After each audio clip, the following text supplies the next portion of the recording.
Holy smoke, is this ain't no joke, because I was literally about to go to bed.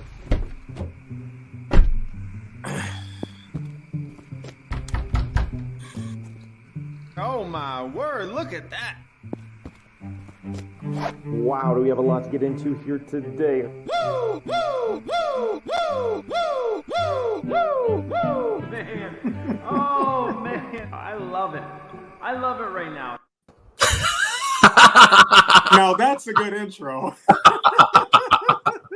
It's an Adult Swim-esque. That was somebody just randomly sent that to me. Man, I get some gold. The funniest one. Whoever made that one, that person won. That would have won the contest, but he submitted it after the contest. Oh my god! Dude, yeah, the first time I saw that one, I was laughing really hard. And could you imagine if I had like 100K subs, the amount of amazing material I could get from all these people? Bro, the internet amazes me with its creativity. Yeah. There's some guy that changed his profile picture. It's like strongman stepsis, and it's got like it's got a picture of me with like a collar on and like blue hair. That's Kevin's biggest D writer or something, I think. Oh, he changed his name. That's nice of him. Echoes. Yep. That was a good debate, man. Appreciate it. Don't let people say you got steamrolled. You can't. What are you going to do with him? He doesn't engage. You ask him questions, and it's like 5 minutes of saying nothing where you're like, dude, you didn't even answer the question. Yeah, I actually went back and watched it yesterday, and I was very shocked. I was like, wow, this was kind of a disaster, like the way he acted, you know? But it's like when you're in the moment, you don't really realize it because you're trying to prepare for the interview. And it's like, unless you're in me in strongman shoes, you can't talk because it's actually really hard to debate that guy. Like you have to really be focused. I 100% agree. That's why I did that video where I pointed out, I go, what he's doing here, what he's doing here, when he's doing that is he's trying to distract you and he's sending a message, you know, I don't really respect what you're saying. So it's like, it's impossible. There's nothing you can do. You can't force people to take a debate serious. Yeah, every time he speaks, I'm going to start making videos. Did not take that debate serious, absolutely, and he absolutely did not respect me. After going back and looking at it, I'm like, oh yeah, dude, so, yeah. I actually got a little bit annoyed with it because I'm like, man, come on, dude, can you just at least answer the question? Because you have, even if you don't really want to answer this, you have people that are your fans out there, and so I was watching it, and I'm like, this is all this. He's a very experienced political debater. This is the way I would put it. Yeah. You ask him a question, he spends 5 minutes saying nothing, and so it's really, you just really can't debate that because if you and I are debating the intrinsic value of Tesla, we can just sit there and go, well, what assumptions are you using? Yeah, exactly. So, but I think we should have had a moderator. Man. A moderator would have been good. If we had a moderator, it could have really been a debate. But I basically had to like run the show and debate him at the same time while he's just freaking doing everything in the world to throw me off. Well, he does this other thing too, where he looks at people off screen, which throws you off. Again, there's a lot of things that he's doing in there. And I mean, it is what it is, dude. That's just who the guy is. Like, he's not going to give you a straight answer. Yeah. Strongman said it perfectly. If anybody else who's talking trash got up there, they would literally crap their pants. That is the best way I could explain it. They would freeze up. Everything they're talking in the chat, they would not do. Look, Echoes, we know there's a bunch of bussies, man. Like you do your hate or your debate streams. I did mine one time. Nobody freaking came on. I was like, come on here and face me. I mean, some people came on mine, but it was very few. Very few. And it's not the people who talk the most smack. It's like the people who you feel like really have a problem with you. It's like, yeah, you come here, and they won't. It's like, okay, I see what's going on. Wow, yeah, Fabio, that sure is a nice Disney mug you have there. Thank you. Thank you. Segue into our sponsor. Our sponsors. Let me get some water. Hold on. Fabio, did you ever end up buying Disney stock? No. I did. Oh, what about Intel? Were you joking when you said you were going to buy Intel? I was joking.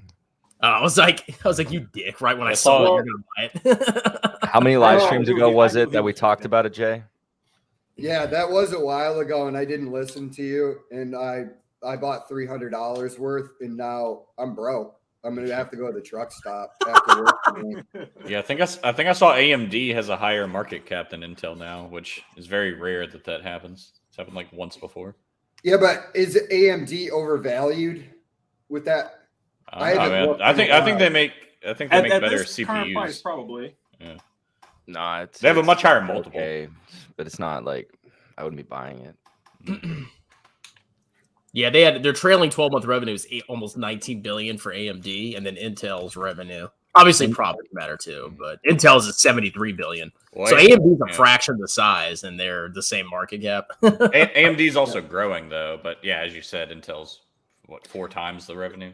Intel also had like one minor advantage, which is a point that I was making back in the Intel videos, was that Intel's just lucky that there was not enough supply to go around. So they were actually falling behind in a time where there wasn't enough to go around. So they weren't having a problem selling everything that they possibly could. But that's changing. I mean, supply chains for chips are going to be correcting in 2024.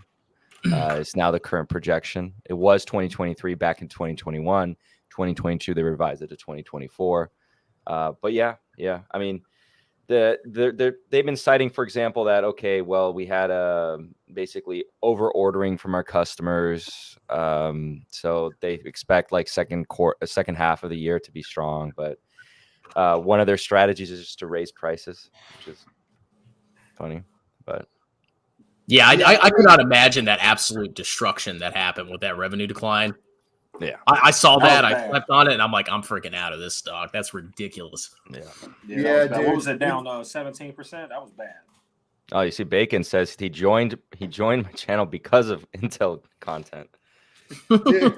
Dude, hey Chris. Yeah. You got PayPal coming in somewhere around 50. That's what I would consider buying it. Yeah. Yeah, dude, I got a lot of hate on that video. I said intrinsic value is like $49, and then I said try to buy it like in the low 30s or 20s, and everybody just hated the video. I mean, it'll probably never get that low. I'd be shocked. Yeah, I was gonna say it's probably because your projections are so conservative. People don't like that because they're like, it's probably never gonna go there. I get that, but what would you rather me do? Would you rather I told you a stock was undervalued and you overpay for it, or would you rather I told you, hey man, don't buy an individual stock unless you can get it on the cheap and most of the risk is baked out of it? Yeah. I mean, it's $86, dude. It's down 70% over the past year, so it's probably cheap. Hold on. The problem is when you go and you calculate PayPal's a slow grower. Well, I found out that when PayPal was starting, Elon Musk was working there, so I just bought as many shares as I could. That's the most investment advice I've ever heard. Yeah. What do you mean it's a slow grower? I thought the revenue was like decently growing. Well, it is, but I'm just saying, like the past 10 years is no model for something like PayPal. I think when you forecast for PayPal, I think you should be using like a 5 or a 7% growth rate, maybe. Why? Because you think there's just so much more competition? Yeah, I mean, it's just my personal feelings on it. Number one, I am a conservative investor when I do my cash flows, but I mean, what does PayPal really do? They use like Google. I could see if somebody said, I'm projecting Google to grow at like 13% for the next 10 years, I'd go, okay, that doesn't really seem that rich to me. But for PayPal, I mean, it just comes down to what do you really do? PayPal's making a fortune off me. Every time somebody sends me money for like a business thing, they take a cut of it. Why would you not use Zelle? Well, if then Because I'll I like buy it. it.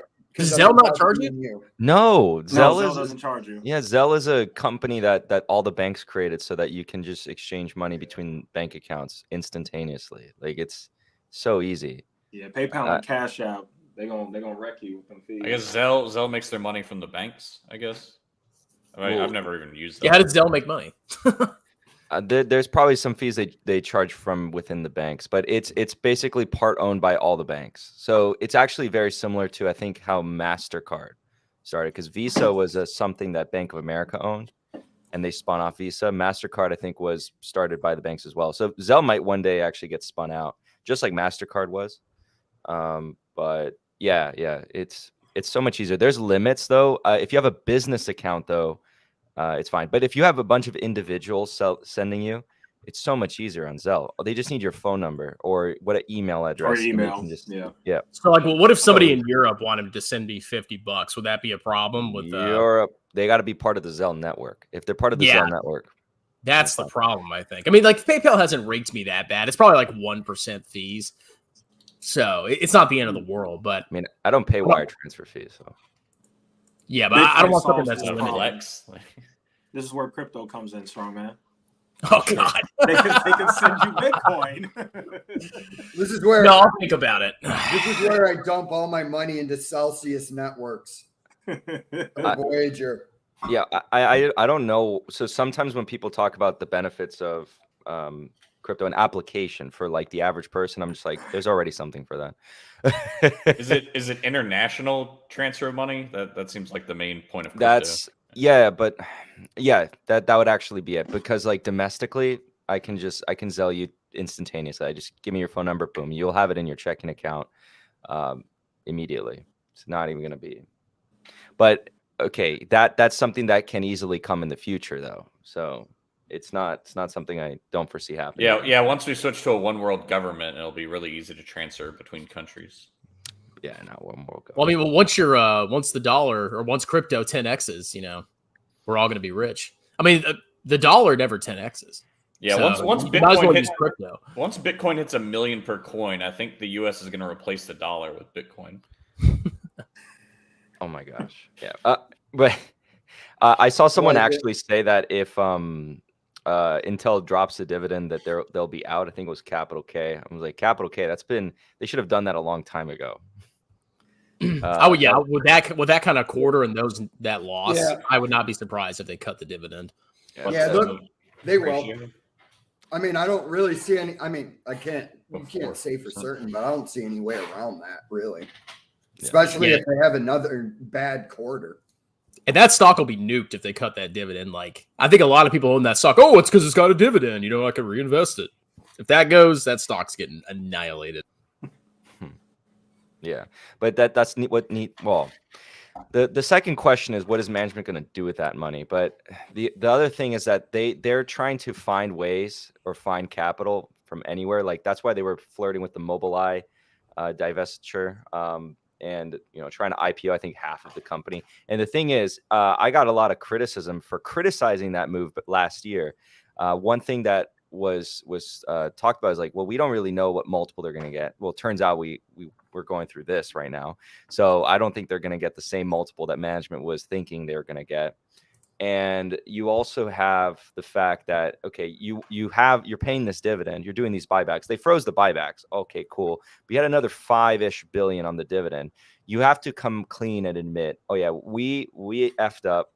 We didn't invest in what we needed to over the past 5-6 years.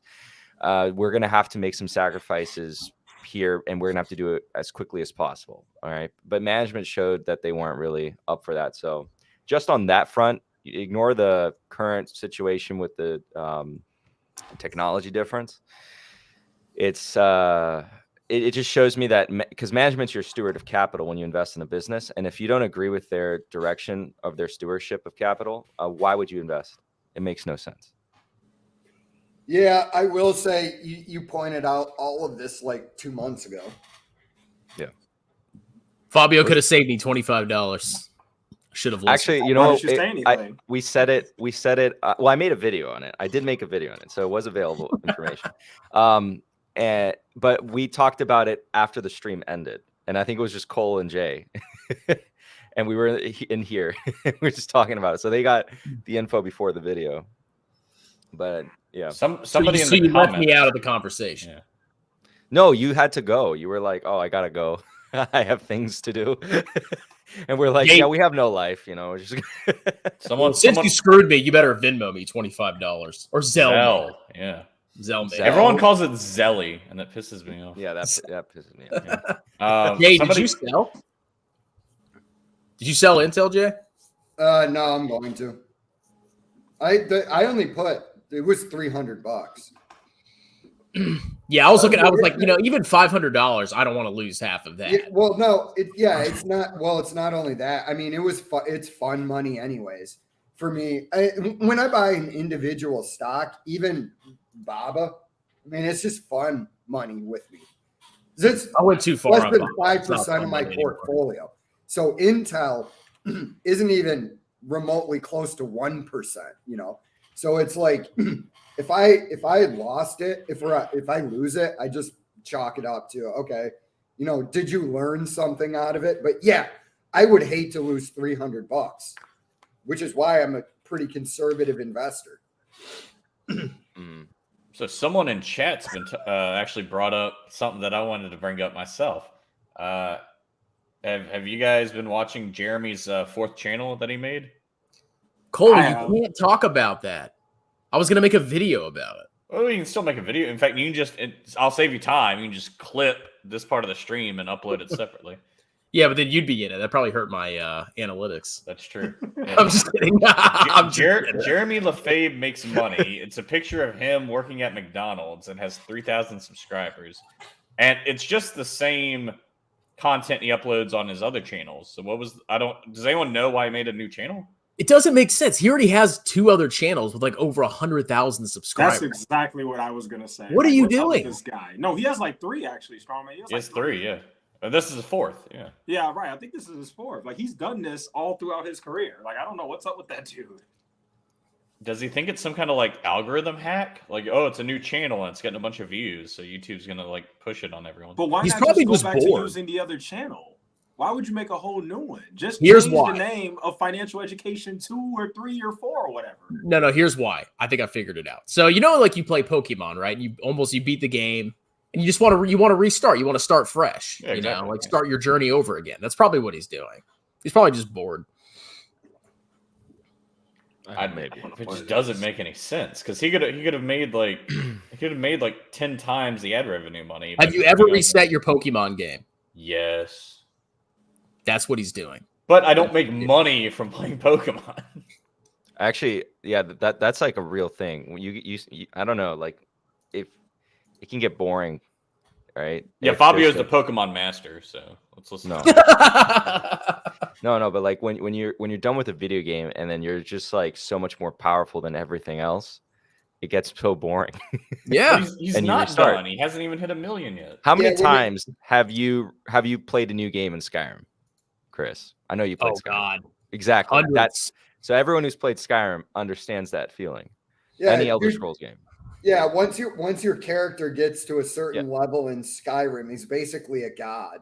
Yeah, exactly. So it's just like, all right, time to start all over. Because and then you crank it up to master or legendary, and it's still you're just too OP.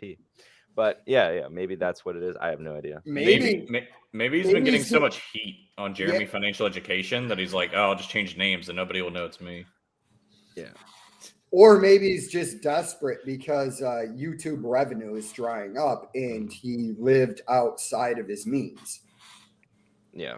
But if why he not use needed the other revenue, 2 he'd go back to channels? his old channel. Mm-hmm. He would go back to 2 or 3 Financial Education 2. I really just think he's bored. Oh, can I address this? Jim Falbo said Intel gives me GE and IBM vibes. Micron is a safe. Well, I don't know about this the last part, but just the first part. They are a really good case study. So GE and IBM are really good case studies of misallocation of capital, where they did a ton of buybacks when they really shouldn't have been doing that. And Intel has followed the same strategy. Well, I remember when I said to you, remember when we were talking about this, and I said, I don't understand why people think that constant share buybacks are good. Yeah. Because Depends. because you're misallocating your capital. If you're I'm sorry. I comment is funny. No, keep going, Jay. I had to pull that up. That's really freaking good. No, yeah. So it's like you see the effects of constant share buybacks. I mean, it's the same thing that happened with the airlines when I don't know why we bailed them out, but they did the same thing. They spent all their money on buybacks. And then when they got themselves in financial trouble, the taxpayer had to bail them out. Yeah. Yeah. Mhm. It's buybacks are good with a caveat, like a little asterisk. They're good if your stock's undervalued, but And there's nothing else you should be investing in at the present moment. Yeah, exactly. 100%. Like right now, I think Microsoft is overvalued. So personally, I think if you're doing share buybacks on it, it's a misallocation of capital. I agree with you. That wasn't. Did anybody else see this video? I actually saw. The more I watch Carlin, the more I watch him, the more he pisses me off. Like, I'm starting to get sick of this freaking dude. Hold on. I was doing a reaction to video to that, but there is a spot where if you listen, Sven shares his true thoughts. And he says something to the effect of, I thought to myself, if this guy can make a YouTube channel, I can make a YouTube channel. And he said something to the effect of, I didn't word it that nicely in my head. So I think you have to read between the lines in that video and what he's saying. Look, I'm not that sophisticated, Jay. Huh? I'm not that. See the video. I think Sven Carlin is diplomatic to the nth degree. Yeah, He makes me look aggressive. Yeah, except he freaking blocked me on his channel. Oh, yeah, I don't. I know like nothing about Carlin. Where is he? Like between like Croatia. Between like Jeremy and like a Warren Buffett. Where is he on the investing line? He's a value investor. He's got a PhD. I actually like him. Finance. He makes good videos, I guess. Is the main question. He's He jumps on index funds all the time. Oh, you need to buy my course. Index funds are bad. I think he makes good videos. I think he just I'll word it like this: if your friend came to you and they said, "I'm thinking about getting into investing. I've been watching Sven Carlin," would you be like, okay, yeah. No, I'd be like, I don't think listen to that's that a good idiot idea. buy index funds. I'd be like, that's fine, to be honest. I don't think Sven Carlin is bad. I actually like Sven Carlin. Okay, look, he is. Trust me, he's bad. He You wants know who- people to... Sorry, go ahead, Fabio. No. I was gonna segue us, but so keep us on Okay, the path. we'll finish Finn on this. Basically, he's saying, index funds are in a massive bubble. He says this all the time. And everybody's buying index funds. And instead, you should focus on, making concentrated bets in, well, he implies it a lot, but basically like emerging markets is what he's saying. But as a regular person, well, I mean, I know I have 5% in bubble, but he's basically implying your entire portfolio should be in individual stocks, mostly in emerging markets, where it's like, dude, the average investor is going to get freaking nuked doing something like that. No. Is it even not if they follow his channel and they learn from him though. He's made mistakes. Everybody does. Yeah, for sure. But I'm just saying, I think he's better than a lot of people out here. He is, because he does know his stuff, but his core message, the whole point of his message is to convince you to sign up for his research. That's why he bashes index funds. Oh, he has a course too? I've never noticed that. He's got a free one online also, which really isn't bad. Which everything else aside, if you think that, like, his free course really is worth a look through. It's free and it's got the basics. Who doesn't have a course at this point? Me, yeah. Yeah, we don't, but wow, he does have a course. It's $500. Wow. I'm telling you, that's mega grift right there. Don't buy index funds as a clueless individual investor. Sign up for my course, bro, and then buy individual stocks in emerging markets. But actually, I'll defend him. Is it a grift though? Doesn't he have like a PhD in finance or something? I don't care. Some type of experience. Look, I don't give a crap what he has. He's telling you to not buy index funds and buy freaking stocks in emerging markets as your entire portfolio and sign up for his course. That's what he's doing. Right, but he's qualified, just like how you do your seminars because you're qualified. He's qualified to do it. Yeah, he's qualified to talk about individual stocks. It doesn't, even then, his core message is pushing you away from something that will actually help the average investor. I can teach accounting, but my accounting is not going to convince somebody to go all in on emerging market stocks.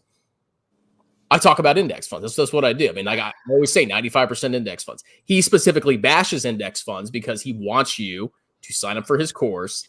And then basically once you sign up for his course, as a clueless investor or a retail investor, you're just going to be buying individual stocks and losing your freaking butt half the time. That's my thoughts on Sven Carlin. Fuhat, is that how you say it, Echoes? Fuhat? Yeah, full hat. Yeah, I'm not saying he's unqualified. I'm just saying even if he is qualified, you're not going to do as well if you bought index funds. He's in chat. He said, Sven, I guess, says buy companies that suit your risk. I love when people always say like, buy stuff that suits your like risk tolerance or whatever.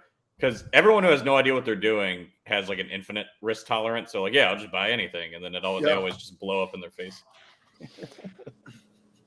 So technically, because just so like it's a research platform. It's not a course, but everyone understands what Chris is saying. But this is the other thing. Sven Carlin, talk about Paul Capital mindset. We know you. No, I wasn't. I was going to get there eventually, but I was sticking to the topic because capital K put us into a segue. But anyways, with Sven Carlin, it's kind of like this business model is, there are a lot of people who do that, right? They sell research and for a certain subscription for a year, and it's varying degrees. You can do whatever we want with your money if you think it provides you value. Whatever, but Chris's point is still very valid. The likelihood that you actually get the same amount of value out of it is, I don't know, because I don't know. There seems to be something. I don't what like. Okay, I'm going to pay $500. I'm a retail investor. If the research is that good, I just have to pay $500, and I can just like outperform the market. It's easy, bro. Yeah, it's easy. But if it's almost self-defeating, because if the research was actually that good, they wouldn't charge $500 for it. That's where I'm getting it, Cole. Yeah. That's literally. Oh, my bad, Fabio. Sorry, I can't read 10 pages ahead like you. Yeah. Why can't you read minds? Yeah. It's just like the other day when you were scared about Kevin. I was just like, why don't you just have $1 million? Like, wait, what? Cole's very scared about Kevin's actions against you for copyright. Dude, I thought he was gonna put me in prison. Why don't you just have $1 million? That's just an easy solution. I'm working on it. I think YouTube Studio hasn't updated yet, but thanks to Strongman Personal Finance, I think I finally broke 4,000 watch hours. There you go. Yeah. Get on your knees, boy. Jesus. Also, Julius Caesar was making a good point that a PhD in finance, that's argument for authority. We can't say that. Yeah, I mean, I shouldn't have said it that way, but yeah, Jay, my bad. How dare you? Well, I still feel like he's more qualified than freaking Jeremy. I mean, sure, he doesn't have all the qualifications in the world, but go ahead. He is, but I'm just saying that he's got his own grift going on. Is all I'm saying. If he just had his research platform but did not attack index funds, I would have no problem with him. Andrew Marshall in chat is totally right. There would be way more stock mode videos calling him out. Every time I watch it, I get bored after like a minute. I have to leave. Bro, yeah, I can't make videos. I haven't watched it. It's so bad. I'll fall asleep. I sit there and I go, this dude could make an orgy not fun. A very interesting way. Just a very interesting but accurate way. Interesting like direction. Boring. Orgy. I don't want to imagine everything else that you could have thought. Just orgy, skydive. What I thought non-sexual of acts. Yeah, but I thought of what is like the funnest thing, and I'm like, okay, that tells me a lot. When I watch him, I'm 30 seconds in. I go, there's nothing fun in the world. All the creativity has been sucked out of me into this charisma void of a human being. Okay, I know you're making an intelligent point, Jay, but my mind can't get off of this, and I don't know if the audience is having the same thing. How many orgies have you been a part of? I mean, look at his shirt. I should say, been there. What? No, it's Stockmo. He's so contrasted by the fact that he only pushes like Tesla and Ethereum. which like you think would be like usually it's like high energy like 16-year-olds making videos about that, but he's just like, yeah, I bought Tesla. Well, the thing with that guy is he leans into his I was a financial advisor, which means nothing, but he leans into it. He goes, yeah, I was a financial advisor. Buy cryptocurrency. That's what I learned in my financial advisor course. You just put people in highly speculative stocks and cryptos. It's in the freaking law. It's in the. And then he deletes all his videos. Like, does he? Are any of his workhorse videos still up when he was shilling for that company? And it's like, dude, I don't understand. If you would have just looked at the underlying fundamentals for 1 second, you'd be like, yeah, I'm not buying workhorse. I think he does. I forgot what stock that was. I think it was that stock. Hold on, maybe I'm wrong, but I made like a compilation of like all the grifters, and he said something insane. It was, I think it was like workhorse. He said at $19 it was like undervalued or something. Well, that's the thing. Though. What he does when he gives his valuations for cryptocurrency, and he uses some form of mathematical mumbo jumbo, where he's just like, yeah, so what we're going to do here is apply a multiple of 15 to this cryptocurrency. And I go, what's making you pick that multiple? Because the multiple that you're using in fundamental analysis is directly related to how much growth you think that the stock is going to do. Where is all this coming from with crypto? You know, it doesn't produce cash flows. And so I just sit there going, I have no idea what this guy is talking about. Hey guys, I'll be back in like 5 minutes. I need to get more dip. All right. Okay. You guys gonna be okay without me? No, Yeah, hold it down. We'll hold it down. Don't worry. We're going to talk terribly about you. I remember well, Stockmo. Let's quickly talk about Kevin. I'm kidding. All right. Yeah, Stockmo, he made a video 4 days ago. He's talking about how the S&P 500 is basically like overvalued right now, and he pulls up the S&P 500 like 5-year chart, and he draws a line from March 2020 to like November 2021. He's like, look, the stock market, the S&P 500 doubled in a year. He's like, how could it not be overvalued? And I was like, that's a very specific time frame you're looking at. The very bottom of the COVID crash to the very peak of the market. It could be right, but that was a weird time frame. My question is this though: if you go and you look at his videos, he doesn't get that many views for a guy with 500,000 subs. 600,000. Okay, 600,000. Jesus, he has that many? Yeah. So my question is, how are these guys getting to that number of subs when people really don't watch their content? They did it. Oh, I can explain that because I watched all these guys during the bull market. They started their channels in 2020 and they just exploded because stocks were only going up. And now the stocks are going down. They don't get views anymore. But I remember watching his videos, him and Larry Jones and all of them. They used to get like 100,000 views per video. I'm telling you, their views used to go through the roof before. Oh yeah, all the crap. And like, this is something that we've talked about on this channel a bunch of times. Was that once we enter a bear market, you're going to see the amount that YouTube Finance pays drop precipitously, and it already has. Yeah. And so a lot of these people like that, you know, we're living high on the hog. I think a good bear market is going to wipe out the vast majority of these people from the stock market space.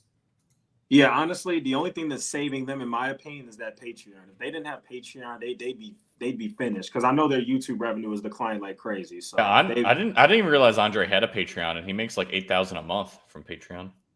Yeah, yeah, he does. And doesn't Graham have one too? I think Graham has one too. They don't post it often, but I'm pretty sure Graham has one too. I know Graham actually has a YouTuber course on like how to be a YouTuber from like 5 years ago that he doesn't even talk about. Dude, I think all of them have Patreons. $8,000 a month. Yeah, I think it like on Patreon. Oh yeah, that's 96,000 a year. Yeah. Chris Sane makes more than that. Let me go look at Chris Sane. I don't think Graham has a Patreon. I think he does. You got to find it. I'm telling you, I think he does. I think he had an interview or some type of like collaboration with me, Kevin, where he talked about it. I think maybe he doesn't anymore. The iced but he had it coffee at one hour point. has one. What'd you say? The iced coffee hour has a Patreon. Yeah, the top tier is $500 a month. Everybody's a grifter. Hold on, let me look at Patreon. Actually, search it. Well, but is it donation? It says meet us at a VIP event hosted by us. Is this even still running? That seems like something that happened a while ago. I bet you COVID stifled a lot of their plans because Julius, we'll get there. Because if you go back, they were all talking about how they were going to start doing appearances and charging money for that too.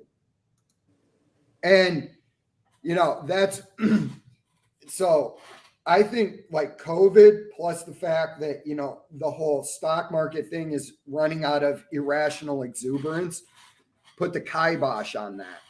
Chat says Chris Sane makes $40K a month on Patreon. Yeah, no, he does. It's something insane like that, bro. He has like freaking 5,000 patrons. I'm telling you. Yeah, that sounds about right.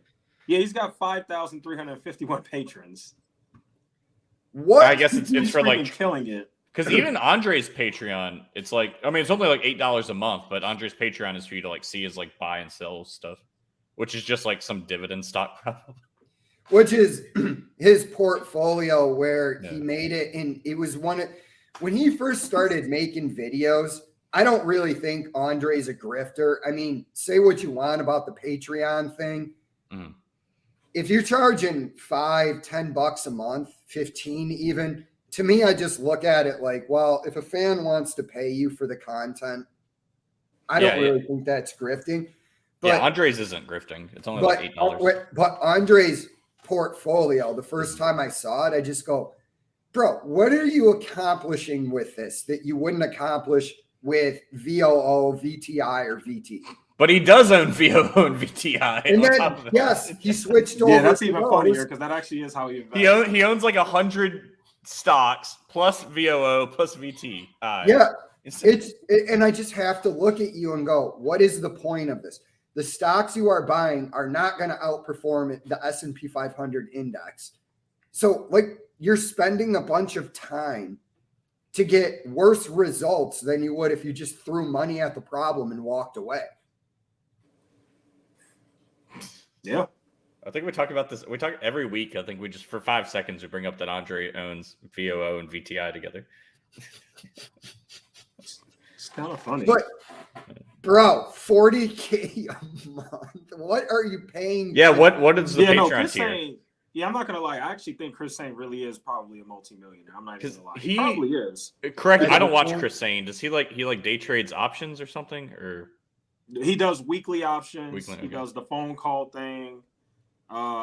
He talks about every stock you can think of. He has a very weird channel. He literally just talks about random stocks every single week on his channel. Well, dude, the thing he is, has a huge following. Yeah, the thing is, man, is if you watch his videos, effectively he goes for 15 minutes saying nothing on these. Nothing, absolutely nothing. Yeah, I don't understand how anybody could watch it and take value out of that. He struggles to break 10,000 views, and he's got 500,000 subs. I know. So how is he making 40,000 a month, but he can't get 10,000 views? That Patreon gang is strong. He I mean, also has the weekly options plays. Let me tell you something. He actually has the weekly options plays that he does. And I didn't think that people actually bought it until I started looking on like Twitter and social media. I'm like, wow, people really buy this crap.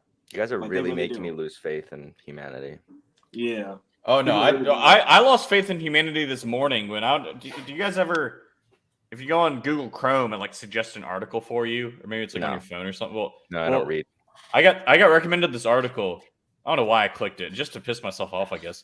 But it was the entire article. It was like 20 paragraphs. It was about a girl made a TikTok. She works at McDonald's, and she made a TikTok where she's like, I like it when people come in and they only order a Coke instead of me having to like make food. And then they're like, the whole article is like, this girl went viral after saying she likes when people come in and only order a drink.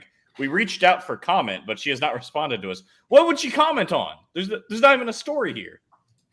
No, speaking of that, did you see that Chick-fil-A? There's like this viral story about a Chick-fil-A that basically said they will pay their workers in food. Like, You're not getting money, you're getting food. So we'll give you 5 entrees of Chick-fil-A. I don't think legal. You didn't see that? It's not, but it's so funny because the manager really said that. Okay. Yeah. Well, Let me get paid in Chick-fil-A so I can go to Walmart to buy my groceries. We're like, sir, that's $120 for your groceries. Now, how much is that in Chick-fil-A? Yeah, I here can it is understand. Right on the Today Show, it says Chick-fil-A store tried recruiting workers to only be paid in food. I could understand if they're paying them in like tattooed chef, but not Chick-fil-A. Yeah. Well, tattoo chefs, like, you know, on the black market, it's a secondary currency. It's actually the new crypto. It's tattooed chef. It's like, sir, your groceries are $120. Well, how much is that in tattooed chef? It's one fajita bowl. Yeah. Oh, all right. You guys know what else is making me lose faith in humanity? So Amit actually came on my channel yesterday, and he said that Palantir is going to $250 by 2030. Think that'll look at Fabio's face. Based on what? Well, I think from what I saw the It was stream, really funny. What the hell? from what I saw the stream echoes, it had something to do with 9/11. Am I right about that? I think that's what Foot said. Did he say that? Oh no, you're right. Amit did say that. Yeah. Well, I'm gonna say I had my faith in humanity restored when I saw a YouTuber that was sharing a link to a company that at least does discounted cash flows on their site. Well, you know, I heard from the world's greatest analyst that DCFs were BS. Is it too loud? I think, yeah. Did you maybe switch mics or something? Sorry. When somebody says something like that, it's like I say all the time on my channel, like with a DCF, you don't just run a DCF and then say, oh, the stock is undervalued, let me buy it. The reason you're running a discounted cash flow is to just give you an idea in your head on what you would pay for the stock. Mm-hmm. That's it. How's my sound? That's good. Why did you switch into a NASA shirt and get a Monster Energy? Was there symbolism? You think I was gonna go to the gas station shirtless with penguin pajamas on? Cole. You went to the gas station? Dang, you don't just have a mini fridge of Monster? To the gas station in the middle of a stream. Oh yeah, I was like, "Fuck, I'm at a dip. I'm gonna go to the gas station." We're gonna have to put you in rehab with Kevin. I am not a good YouTuber. I've never claimed to be a good YouTuber. I'm a piece of shit. All right. Well, it's good that the gas station's that close to you. Mm-hmm. We had some people ask us to bring up some stuff. Oh God, that's vague. What do you clowns want to know? So Capital K has been asking for a little bit to talk about everything. Here, I'm finding his comment. He commented this at 11:37 a.m. Talk about Everything Money's inconsistency in evaluating stocks. And then we also had Matthew come up some more stuff, talk about EM shaking up with Lafufu, a bunch of other things. So this is the surface level criticism that I will dispel on Everything Money that I have for a while now, that their form of evaluating companies is questionable at best in terms of quality. I think that's pretty clear. A lot of people probably see that, especially, for example, the classic example of Sleep Number, where they said there was no debt. You just pull up a 10Q and you'll just find a revolving line of credit that's absolutely insane. Wait, what company did they say this about? Sleep Number. But that's just one. There's many. So there was also, for example, that gun company or whatever they did. So there's that.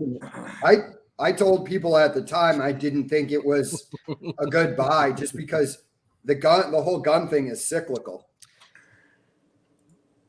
Where Matthew's kind of coming in and saying, talk about the shaking up with Lafufu. There has been some stuff that has come to my knowledge. They fucked?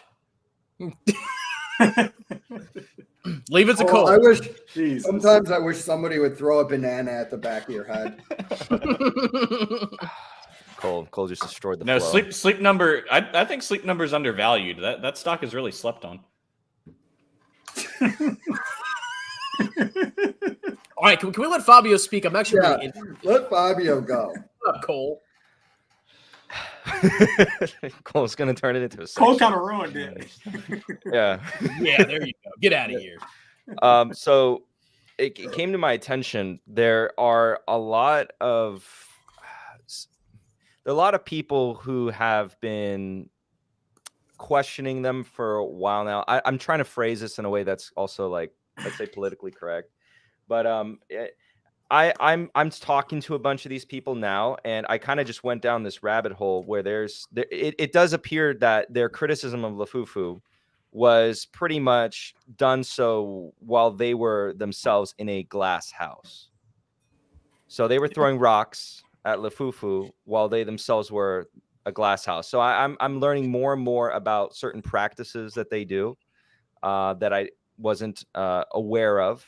Stuff that, okay, we all knew about the trading platform, right? We all knew that there were tiers that you pay a certain individual or the company, because it's all one enterprise. So you can't actually separate blame here, which is the unfortunate part. And Seth, if you're watching, I thought you were the wholesome one, but you're kind of complicit in all this. Uh-oh. Yeah. Uh-oh. So Is he? yeah, you have to be, because it's all an enterprise. So I'm not talking about the individuals. I'm actually referring to just the enterprise EM. Okay. And then there's a bunch of other things like regarding some of the, none of the arguments are going to be stemming from trust fund baby, right? That the sins of the father, all that jazz, that doesn't make an argument there. It's only simply going to be on some of the practices, some of the criticisms that were voiced by your customers, and the practice of actually actively silencing said criticism. And by the way, there's no I guess there's no point in denying it. These people actually were smart enough to document it. And so that's all well and good. You can do whatever you want in terms of denying. I'm not saying I'm going to make content on it, but there's probably going to be content coming out from, I don't know, the nether. There will be maybe unholy alliances made in order to, you hear that, Mr. Miguel? You might get an anonymous email. So is this normal customer? Because like, there's always going to be an No. unsatisfied customer. Like, I'm sure somebody didn't like my accounting seminar. No. Whatever. I don't give a shit. But is this like normal customer complaining, or is this like obvious? So like, this is starting to get, so none of it, let me just say, if I made it sound like there's something illegal going on, none of it's illegal. None of it is illegal. There are just stuff immoral. that, just like Jeremy LaFay, nothing he's doing necessarily is illegal. It's in a gray area. So when we criticize Jeremy LaFay, I will not say, okay, he's doing something that is illegal, that he, blah, blah, blah, blah. I'll let the legal system decide that. And I'll just say, I disagree. And it's my opinion. I disagree with his service. This is very akin to that, but to basically the same level, in kind of just a different angle, but it's kind of the same thing when you really look at it. Maybe it's different levels of severity, but for example, there are very interesting clips that you actually, I think I sent you a sample of one, where the trader, he was a hedge fund manager, self-prescribed hedge fund manager, and there's some just interesting things that he said in his past. We're talking about Mo? Yeah, well, let's use his name, Mo. Mo's a good day all right, trader. Fabio, I want a specific incident. If you're willing to talk about it, like I want to hear this. Okay. Referring to specific incident, referring to what, and then I'll kind of referring to, basically, it sounds like you're almost saying that they're full of crap. Oh, okay. So remember all the criticism, the proof that they're full of crap. Yes. So the actual tier for you to learn how to trade, there is no audited evidence whatsoever that they provide at any which point. And this is from the same customers that kind of go in there. And they actually switched out of Discord to control narrative because the customers started speaking amongst each other. And that's actually started to become a problem for them. So they actually had to switch off, and they actually have their own platform now. Okay. This is, again, something that was addressed to me by current EM members and former EM members. Both of them are confirming these stories to me.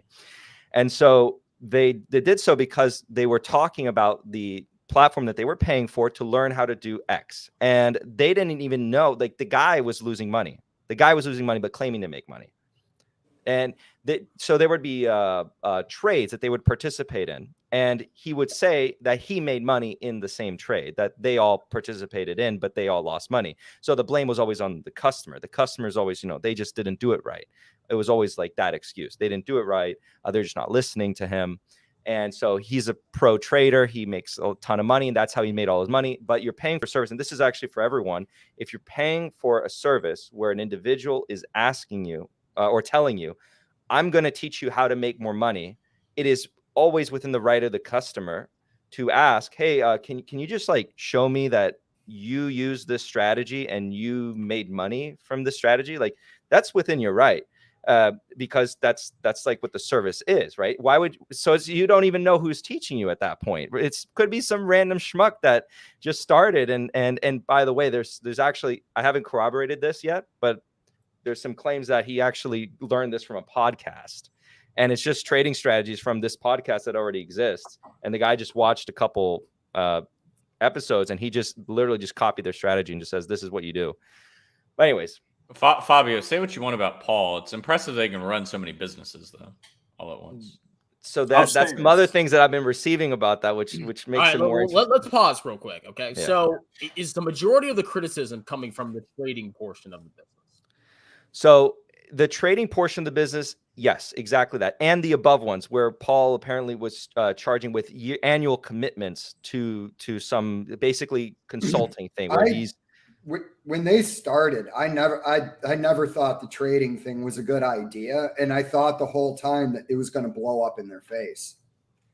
Like, I like their software. I mean, I don't use their stock analyzer. And there was a comment down there that's 100% right. You could just recreate that in Excel. But I was like, what I did like about them is they were at least telling people there's a reason why stocks sell at certain prices. But when it came to the whole day trading, it's just my personal thing. I think day trading's mumbo jumbo. You're looking at it. Okay, if you can make money at it, good. It's not my thing. I'm not getting into it. I don't care about it. But I thought the whole time that was going to blow up on them. When I was talking to some people, they weren't attacking the software necessarily, but like we all they were on the same page as me, because I was like, okay, criticism where criticism is due. You have every right to sell a bad product. Mm-hmm. You do, like it. So I was talking like this actually with I think Cole, but you have, let's say it's different from saying I knowingly am giving you a bad product versus I think my product's actually good. It's maybe not good and I'm selling it to you, but there's nothing really wrong with that. You think you're selling a good product. There's nothing inherently wrong with that. So that there's never going to be any criticism from them selling that. Maybe the criticism on the quality, on the results, on all that jazz.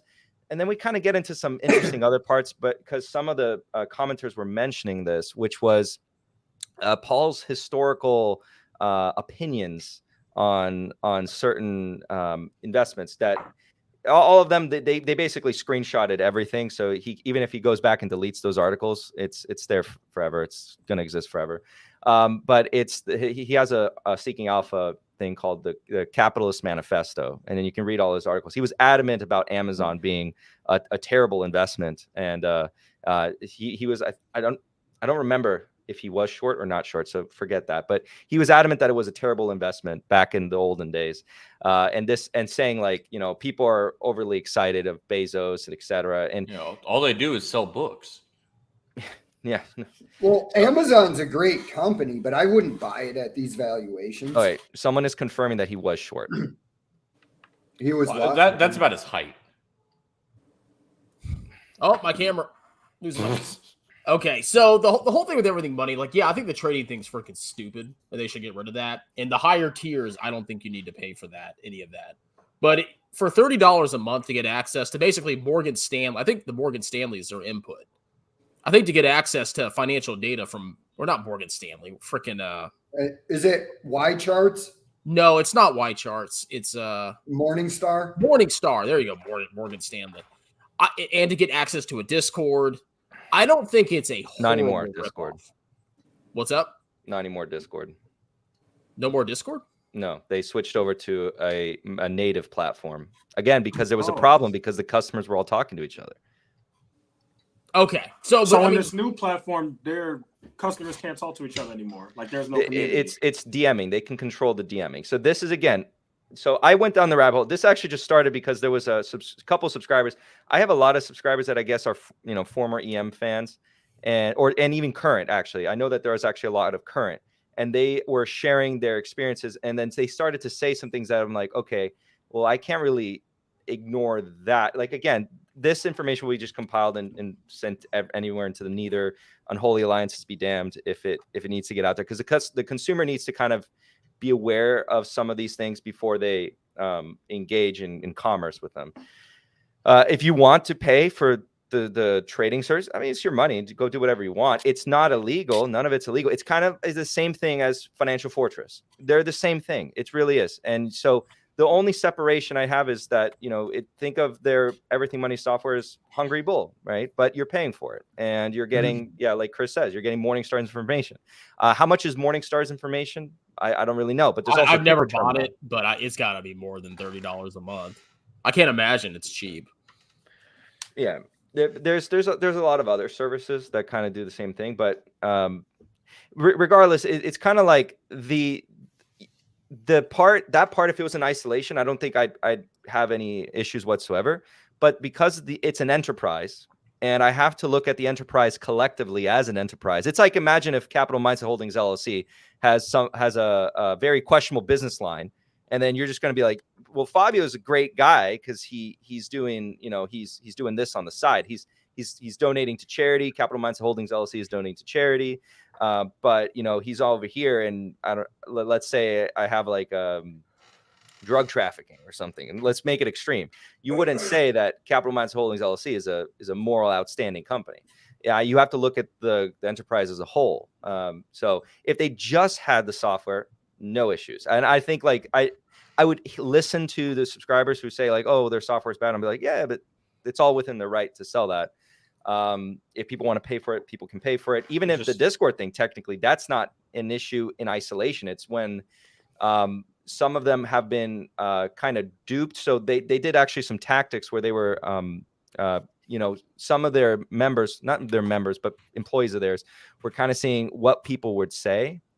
Like let's say it was like, okay, hey, should I subscribe to the higher tier? And then so some of them were like, okay, I'll respond to them directly. And they did. They said, respond to them, hey, man, the lower tier is fine, but the higher tier is not really worth it. Well, some of these people were removed from the Discord for saying certain things like that. I'm going to jump in real quick about the Morningstar pricing real quick. If you go month by month, Morningstar is $35, but you can get an annual subscription for $20 a month. So it would actually be cheaper than... I thought it was way more expensive than that. No. Oh, Ticker Terminal, I think, is switch also over to Morningstar. So yeah, it's the software in isolation, zero problem with it. It was the trading, and then plus the practices to defend the trading that were very interesting. Okay, just very interesting, and nothing, absolutely zero part of it is illegal. It's just for customers, for people who are in it. They feel very frustrated because their voices aren't really heard. There is a YouTuber that I will. I think it's okay to. May I shout him out? Yeah, he's very small. Strongman Personal Finance. Strongman Personal Finance. Go follow him. Everyone's. But he actually made content about this. He just has like 339 subscribers. He made content about this a long time ago, and so this still hasn't really been. I'll wait on it. But because I'm going to ask him more directly. What's this guy's name? Yeah, what is his name? Oh, okay, so I'm going to shout him out. Yeah, I mean, he obviously wants more subs. I don't think he'll care. No, he hasn't posted in a while. He kind of just posts for pure passion. But he has a video, and it's Frog Finance. He has 339 subscribers, and he provided a lot of information, and then he put me into contact with a lot of other people that, again, if it was like one occurrence where one person, that's fine. That's probably like some guy but it was it was so many. It's actually a lot. They have and plus, again, these guys weren't smart about it. They documented it. They weren't idiots about it. Well, dude, this is the problem. This is the problem with day trading in general. Again, it's financial voodoo, in my opinion.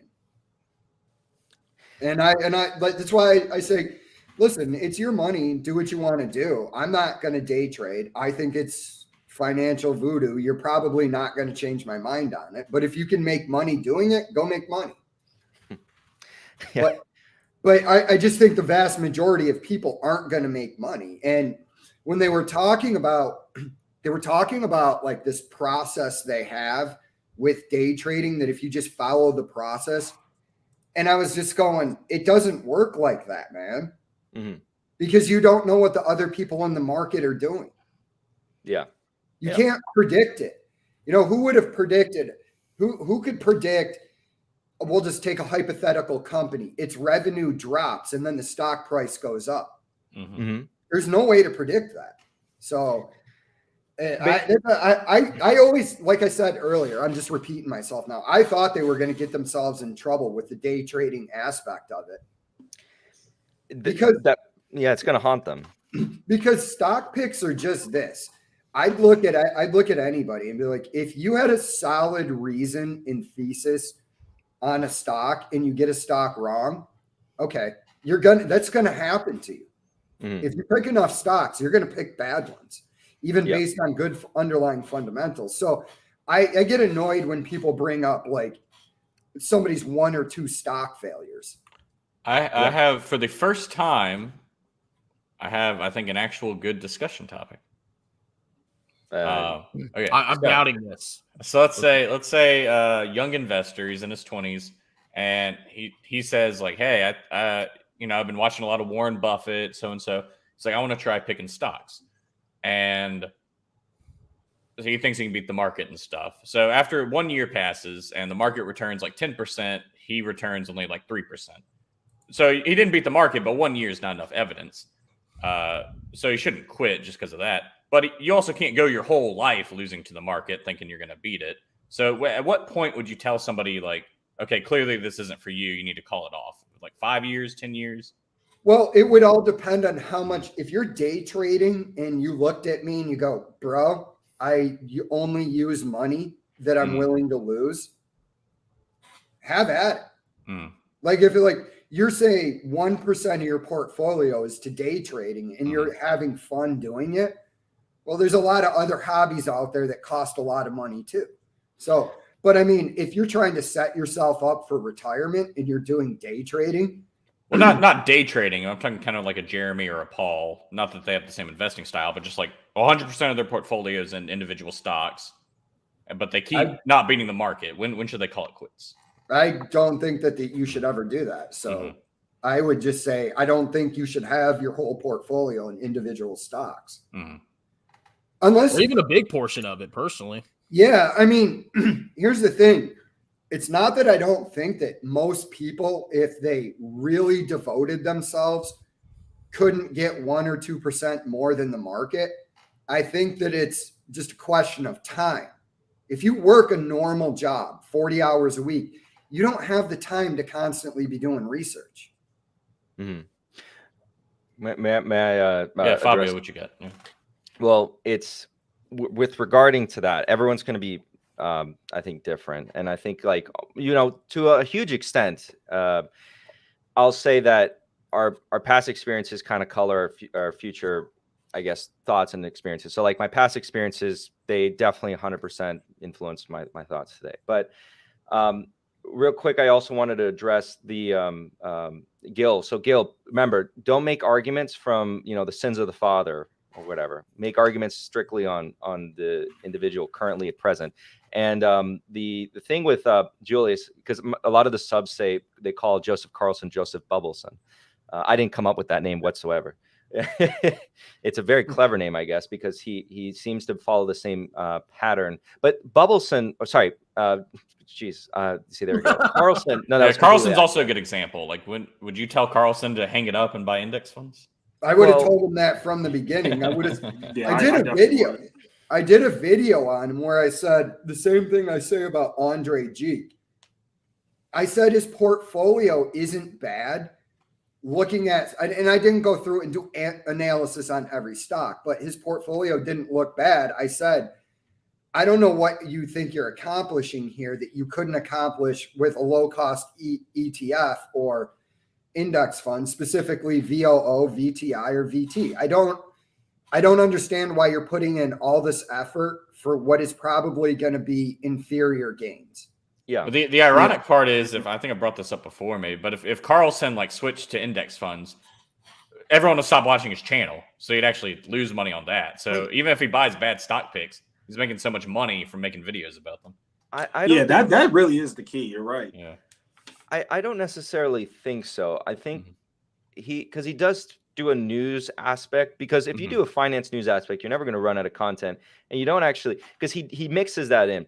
And, you know, like with Joseph, he is actually, I'll say, I know that he gets testy with some subscribers in comment section. That's a personality thing. That's fine. That's to his individual nature, and that's fine. But, you know, like, for example, with him, I could be completely wrong here, but I don't see any part where I'd have any form of criticism. Like, he does have a software, but it's a product. And again, that's the separate argument, quality, but it's within his right to sell it. People want to pay for it. Great.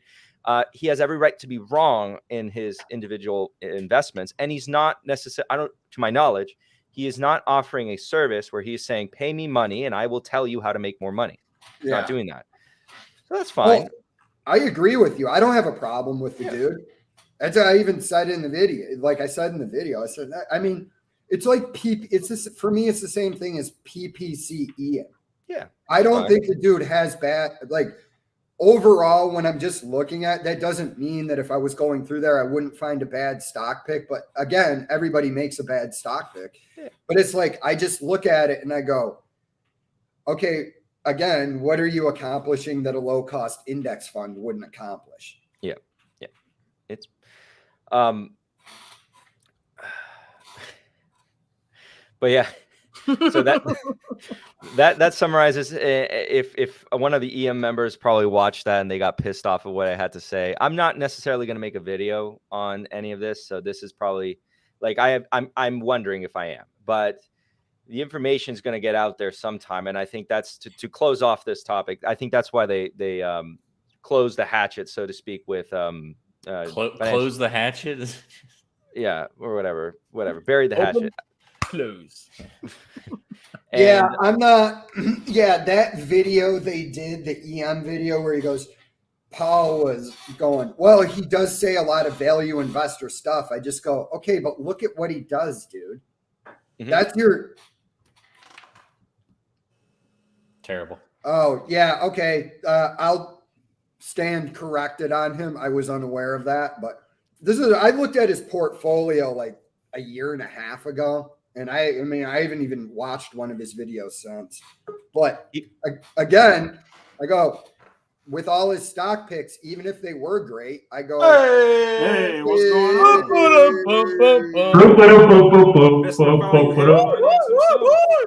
Alex, did you just Hi guys, how are you? Did you just Pickles. Did you just how are you wake guys, up? Fabio, Jay? How you doing? I'm fine. I was listening to you guys, very interesting. Nichols, all comes down to financial education. There was this case here in Mexico. I don't know. You guys haven't heard of it.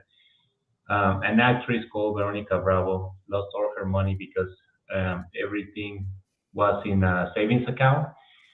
So they stole her cell phone and got access to her app and basically cleaned it off. Dude, So, that's why I have the lock screen on my phone. That is like but the point is you don't have all your money in a savings account. You know. Yeah, and I don't actually have apps on my phone. Yeah, so that's crazy. Imagine the financial education here in Mexico is very, very low.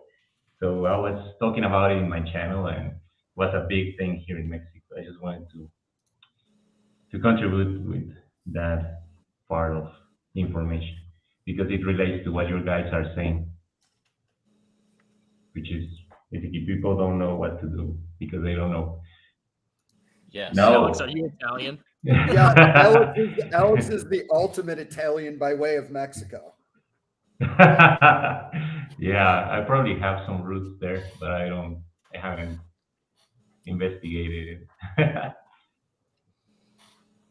Yeah, Raul, you're actually right. the lady's now crying and saying the bank is called UBA, which is a Spanish bank, and she's blaming the bank for not having strong mechanisms to protect your money. Yeah, they put all their money into pasta futures. I currently am playing the Fabuloso futures. So I've noticed a lot of Italian hate on Boy, YouTube. man. This is actually kind of a problem. really, It is, man. What if Italian?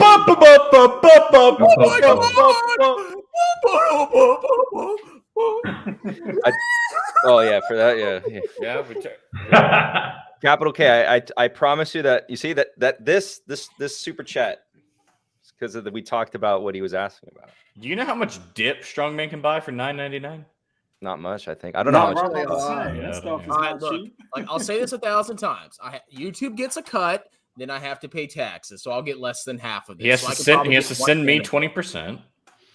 Yeah, I'll get right on that, Cole. Yeah. Well, bro, isn't that 2 G's? Isn't that 2 G's a month helping you out?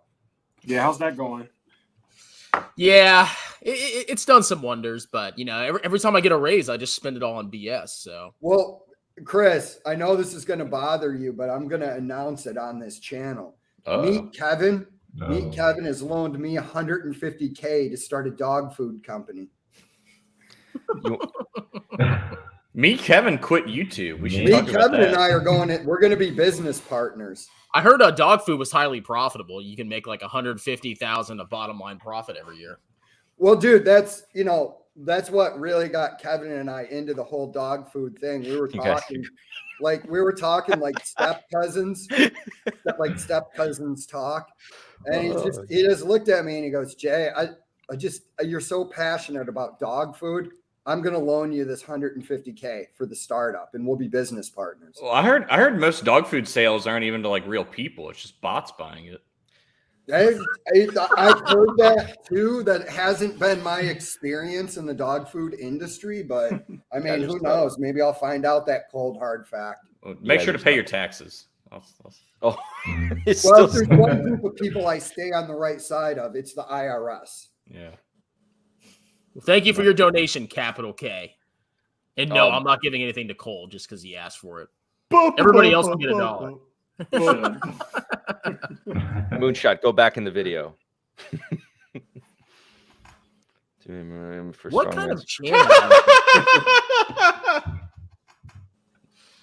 You got very excited. Is this true, strong man? Is this something you want to reveal to everybody? Look, I don't know if you guys have heard of this. It's called health insurance. So no, I don't pay $2,000 a month. Kevin buys you health insurance too? No. Oh, so you're an employee of Kevin. Yeah, you're on his health care plan. Right. That's what it is. You're getting benefits and everything. I wonder what kind of benefits Kevin has, because I know he actually has employees. Like, does he have a 401k match? Does he have health care? Stock options? You get his course for free. That's the only benefit. Oh. How much? I'm out of curiosity. How much was he offering for that analyst position? 100K. I think it was over 100K, right? Yeah, it was 100K. Yep. And it was like, was it like full time or just like remote, like just part time? I think you have to move out. I think you have to move to California. Oh no! Yeah, I think that's his rule. Fuck that. I think no way. I think everybody has to move to California or live there or whatever. Yeah, he said you have to live within 10 minutes of his house, and he said it's a very hands-on job. Immediately downgrade the quality of the job.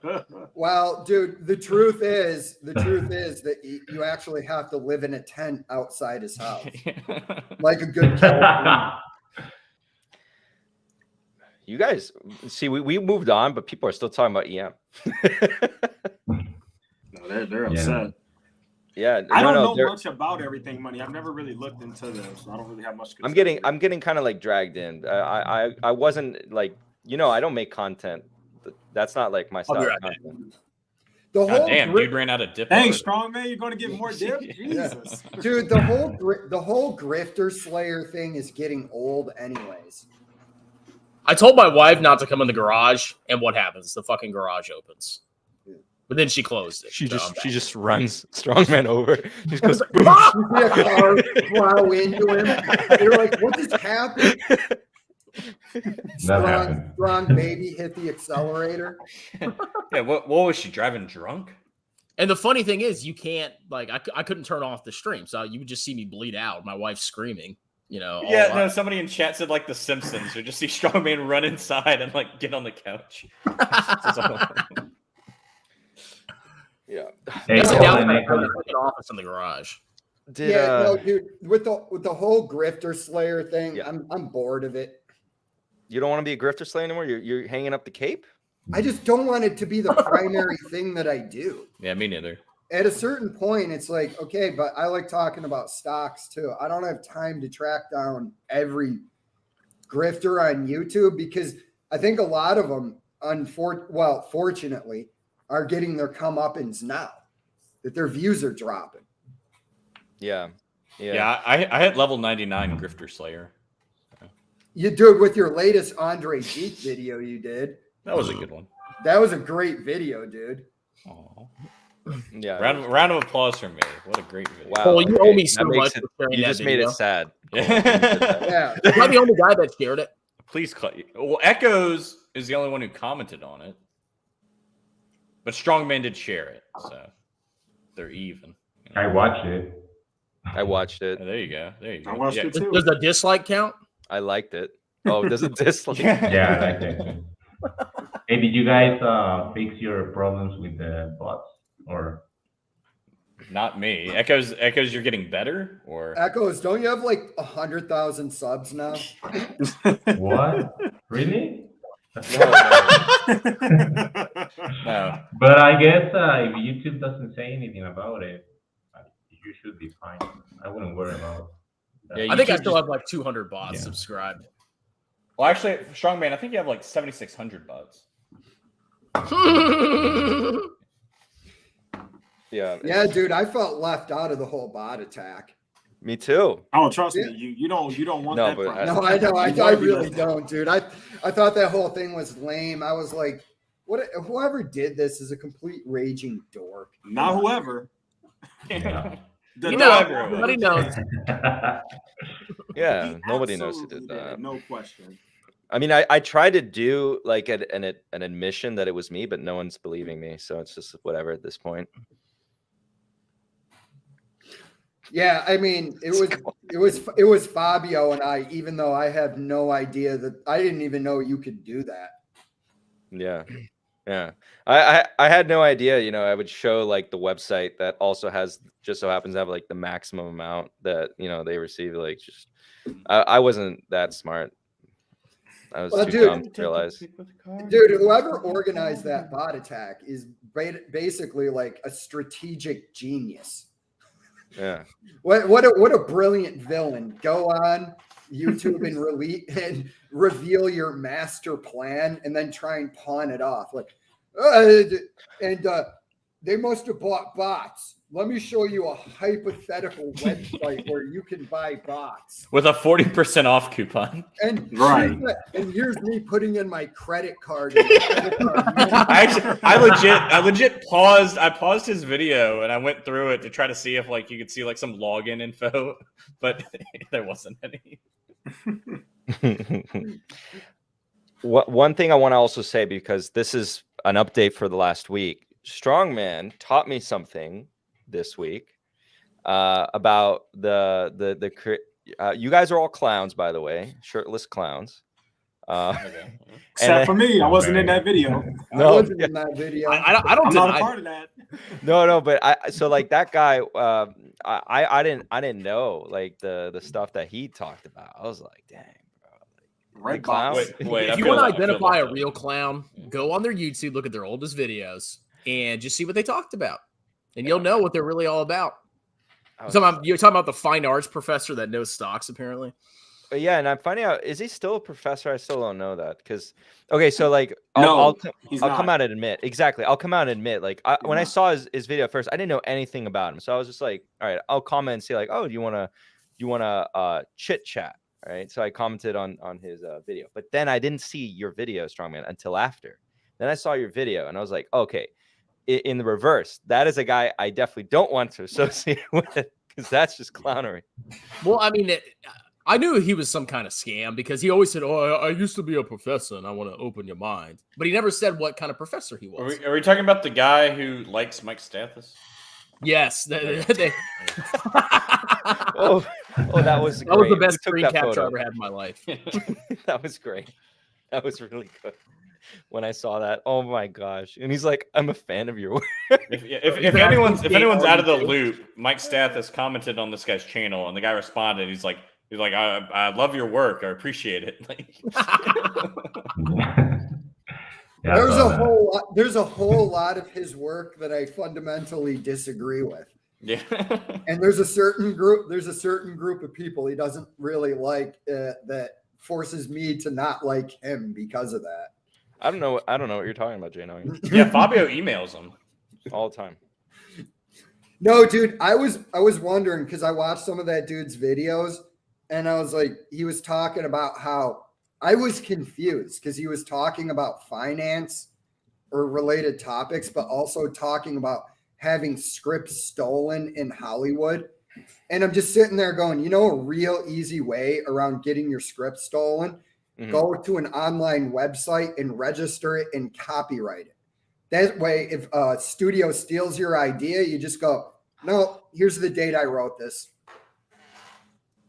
Yes, trading with a dummy. We are talking about that individual. Yes. Yeah, wasn't he in Big Fat Liar with Paul Giamatti and Frankie Muniz? That's probably too niche of a movie. I don't know how popular. It's been a while since I've heard about Malcolm in the Middle. Yeah.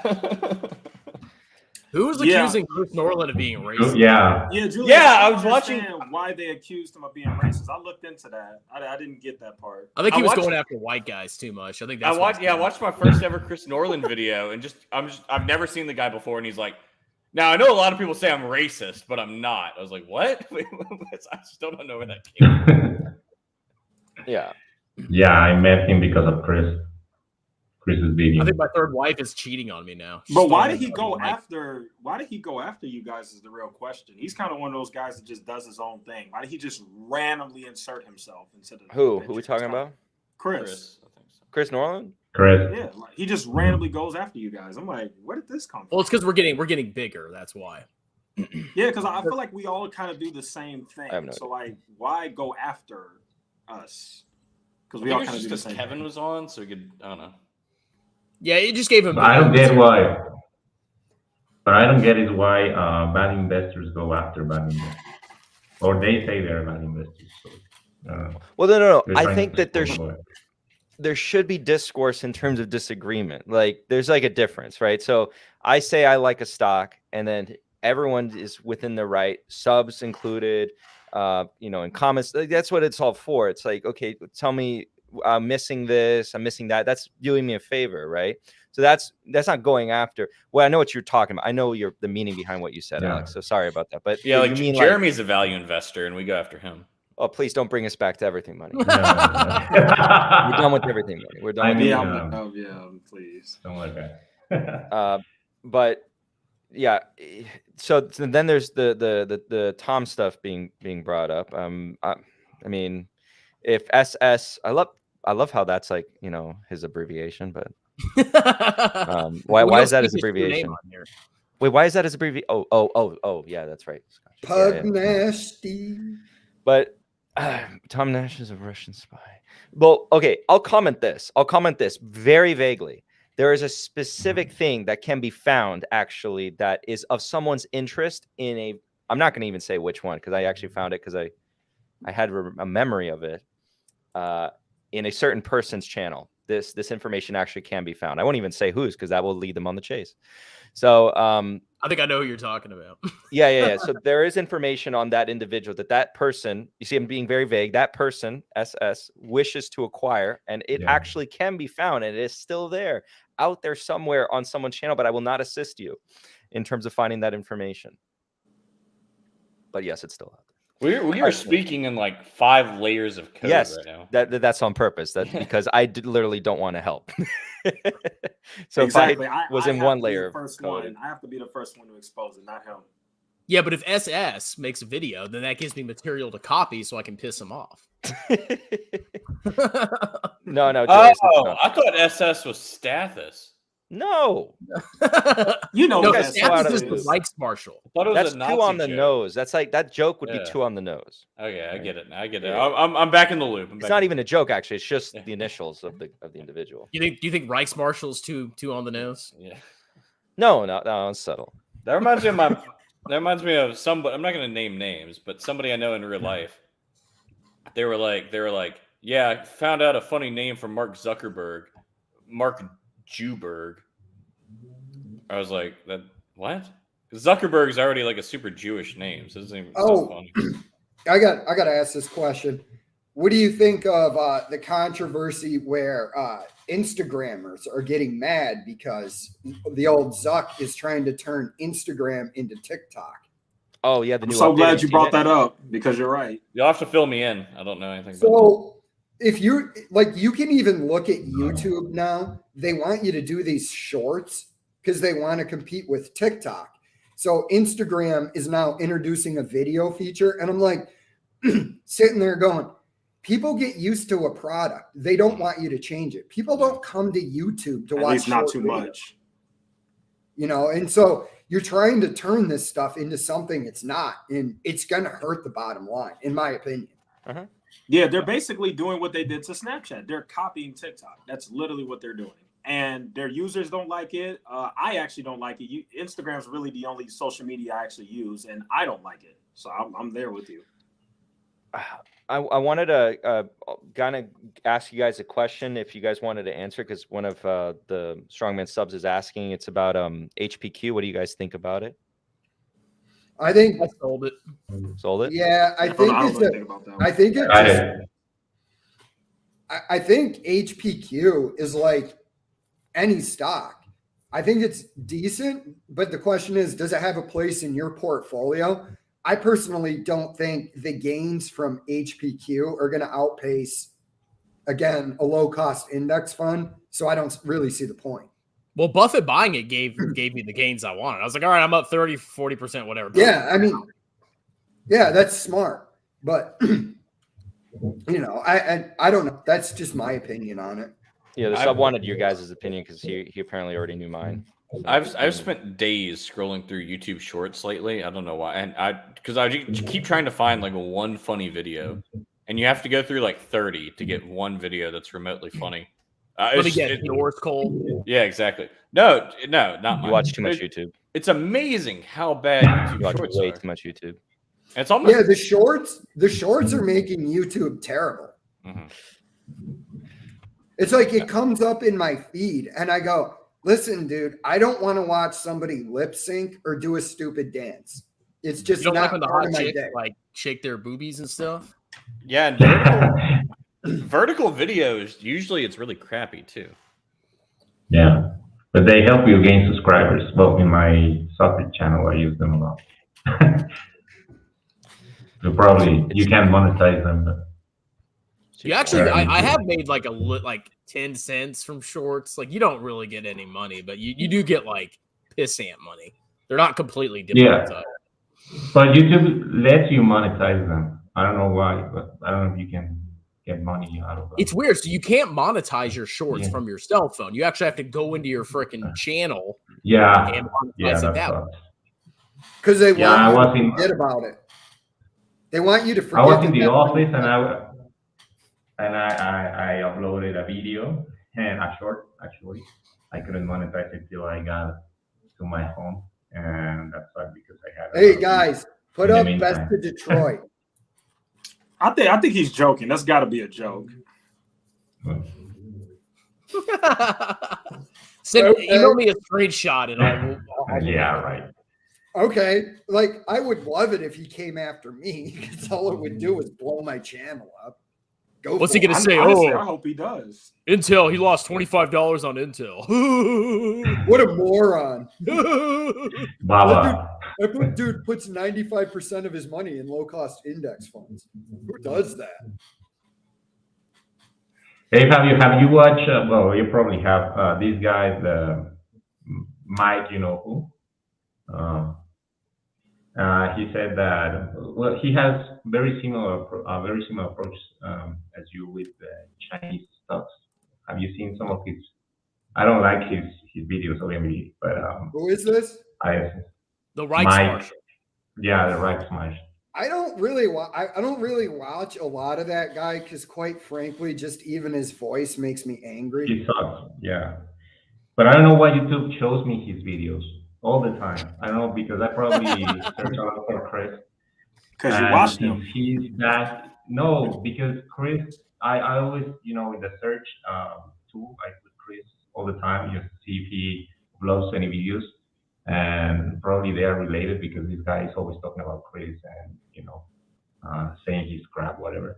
But speaking of YouTube Shorts, well, he did another video trashing VT, and I'm like, and then he contradicted him. He contradicted himself later in the video, saying, "Well, if VT had been incepted earlier, it probably would have had similar gains to VOO." And it's like, bro, everybody who's paying attention knows this. VT will always either underperform international stocks or the S&P 500. Well, the only reason he's attacking VT is because I made videos about him. No, I know. But I mean, I don't understand what you're attacking. You're attacking somebody on, I think you should be in this index fund. Okay, great. If you want that index fund, go buy it. I don't.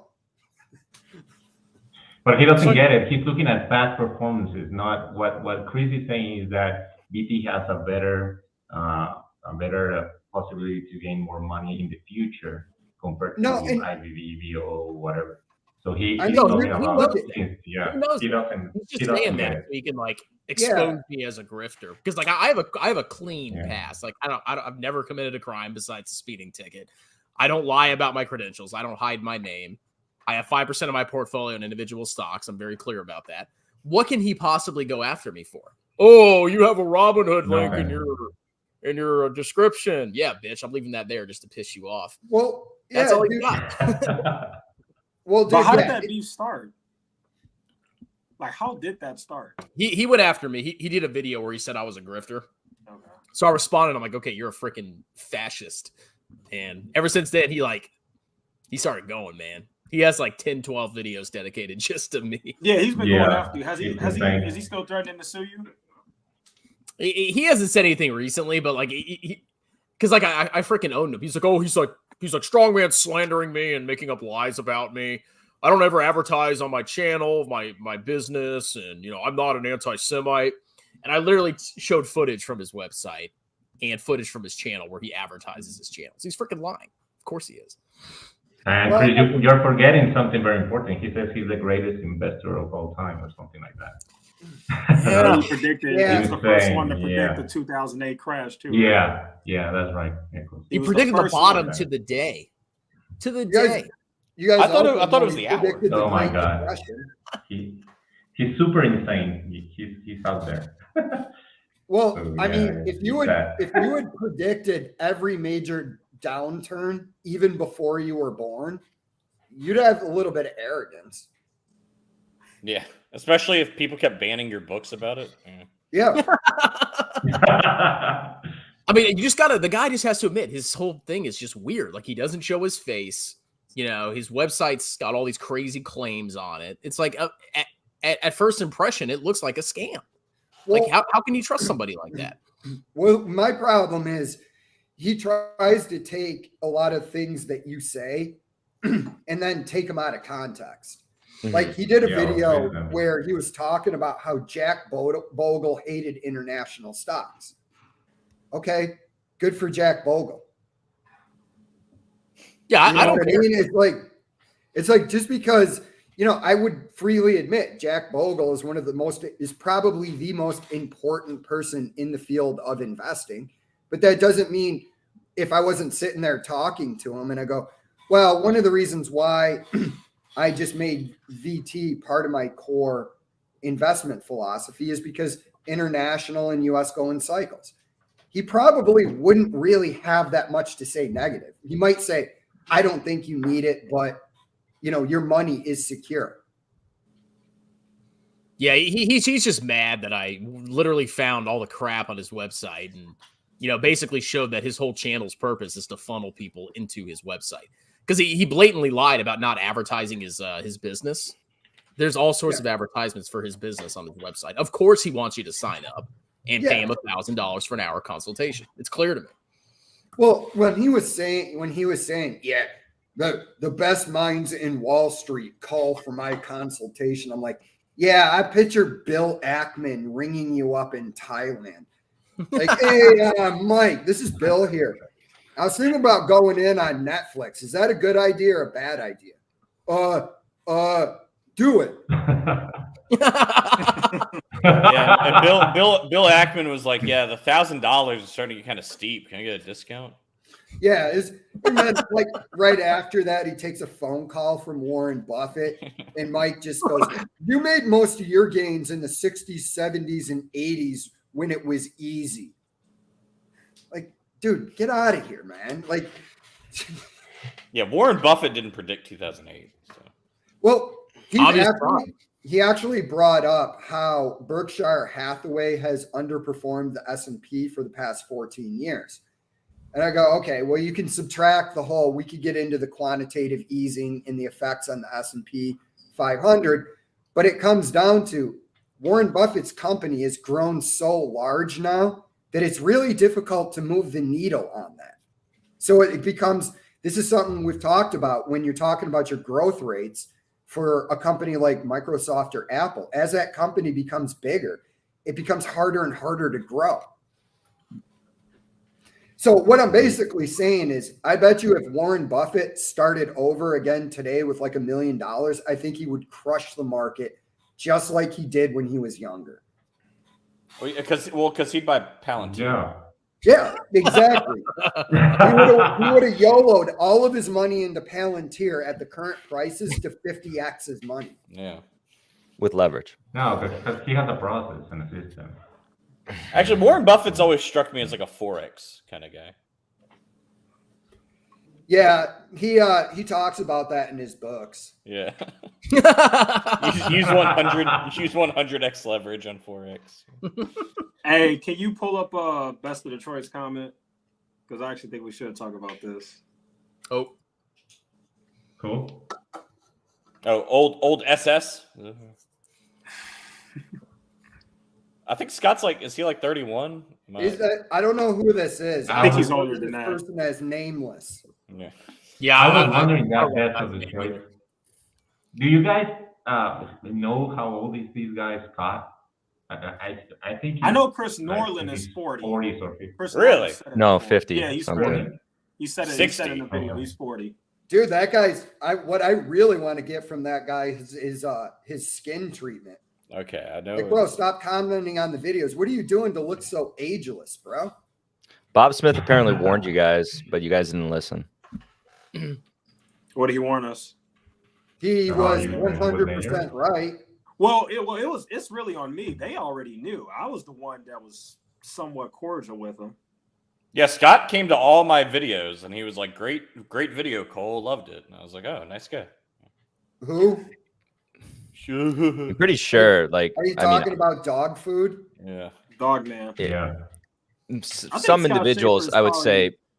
Sorry, continue. No, go ahead, Bobby. Yeah, go ahead. This is what I think.